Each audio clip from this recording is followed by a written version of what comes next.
warahmatullahi wabarakatuh. Waalaikumsalam warahmatullahi wabarakatuh.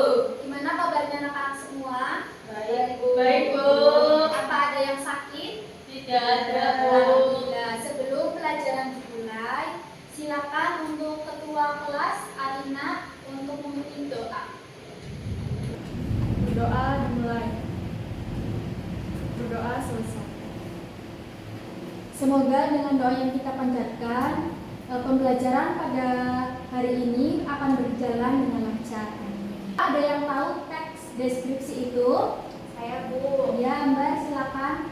Teks deskripsi itu teks yang isinya tentang penjelasan yang detail. Tuh, kemudian ada lagi? Saya, Bu. Ya, silakan Arin. Memberi informasi atau gambaran. Ya, betul. Semuanya betul semua. Nah, sebelum Ibu mulai pembelajaran hari ini, Ibu akan menayangkan video salah satu objek bersejarah yang ada di Indonesia.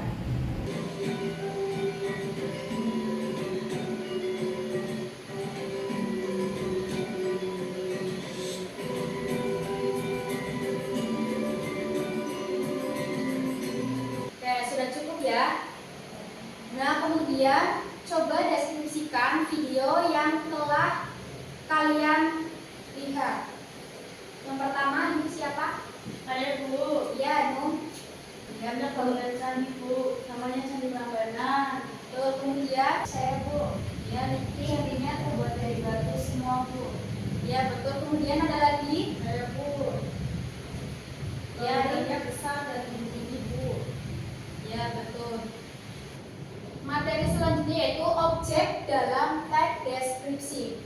Terdapat beberapa objek yang bisa dijadikan alternatif untuk menulis teks deskripsi. Yang pertama adalah kuliner Nusantara. Contohnya banyak di Indonesia seperti gudeg, pempek, nasi goreng, pecel, dan lain-lain. Kemudian yang kedua yaitu ada bangunan bersejarah seperti Masjid Raya Baitur Rahman di Aceh, kemudian Candi Borobudur, Candi Prambanan, dan lain-lain. Kemudian yang ketiga yaitu kebudayaan dan benda-benda peninggalan seperti budaya Sekaten, kemudian peringatan Maulid Nabi di Kota Solo, dan lain-lain. Itu adalah objek dalam teks deskripsi. Kemudian lanjut ke ciri-ciri teks deskripsi. Nah, ciri-ciri yang pertama yaitu menggambarkan benda, suasana, atau tempat tertentu. Kemudian yang kedua, melibatkan panca indera untuk menggambarkan suatu objek. Kemudian yang ketiga, pembaca seolah-olah dapat melihat atau merasakan objek yang diamati. Kemudian yang empat, menjelaskan ciri-ciri objek seperti ukuran, letak, warna, atau kondisi objek secara terperinci. Selain ada ciri-ciri teks deskripsi, juga mempunyai tujuan penulisan. Tujuannya itu kita akan mampu memberikan gambaran nyata terkait objek kepada pembaca. Selanjutnya ada ragam bahasa teks deskripsi. Yang nomor satu, menggunakan kata konkret. Konkret apa, Ibu? Konkret itu bisa diserap panca indera pada kalimat perincian. Contohnya seperti ini, anak-anak. Candi Prambanan memiliki pelataran yang luas, yaitu berukuran 390 meter persegi.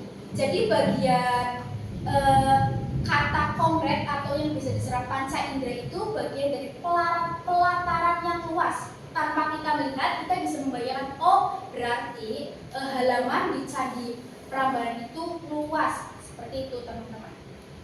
Kemudian yang kedua, menggunakan kata kerja yang membuat benda mati seolah-olah hidup.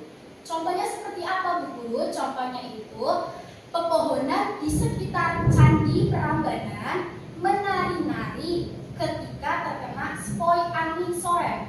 Nah, jadi kata yang seolah-olah benda mati itu seolah-olah hidup ada pada menari-nari. Seperti itu. Paham, teman-teman? Paham, Bu. Kemudian yang terakhir itu ada struktur teks deskripsi. Yang pertama ada identifikasi. Identifikasi itu gambaran umum tentang objek yang dideskripsikan. Misalnya, nama, letak, dan makna objek. Itu bagian identifikasi. Kemudian yang kedua, deskripsi bagian. Pendeskripsian bagian deskripsi bagian yang berisikan apa Bu Guru? Yang berisikan pendeskripsian bagian-bagian objek secara terperinci. Kemudian yang terakhir adalah simpulan. Simpulan sesuai dengan namanya yaitu simpulan. Berarti berisi intisari dari pendeskripsian objek di paragraf-paragraf sebelumnya. Nah, itu adalah pengertian dari awal sampai akhir tentang materi teks deskripsi. Apakah bisa dipahami anak-anak? Jadi kesimpulannya bahwa teks deskripsi adalah teks yang menggambarkan suatu objek atau peristiwa tempat tertentu dengan melibatkan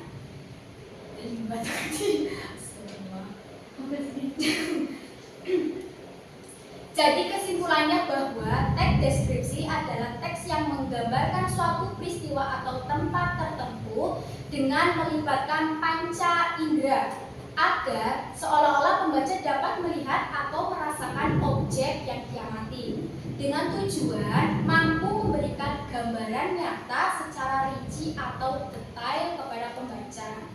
Ada yang mau ditanyakan? Barangkali ada yang masih bingung, silakan. Saya Bu. Ya, Arin. Berarti perbedaan teks deskripsi dengan teks lain apa, Bu? Oke, pertanyaan bagus Arin. Ibu akan menjawab pertanyaan dari Mbak Arin ya. Perbedaan teks deskripsi dengan teks lain itu yaitu teks deskripsi itu bertujuan menjelaskan objek kepada pembaca atau pendengar dengan penggambaran dan model penceritaan pun secara detail. Kemudian terstruktur. Nah, kaidah bahasa yang ditulis secara objektif atau keadaan yang sebenarnya, ataupun subjektif, atau sikap berdasarkan pandangan atau perasaan pribadi.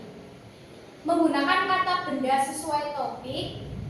Kemudian penggambaran peristiwa pun hanya menjelaskan gagasan tanpa embel-embel waktu atau penggambaran suatu peristiwa.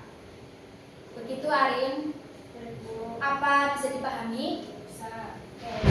Ada yang ditanyakan lagi? Tidak, Bu. Baik, kalau untuk ada yang ditanyakan lagi, cukup sekian ya dari Ibu. Wassalamualaikum warahmatullahi wabarakatuh. Waalaikumsalam.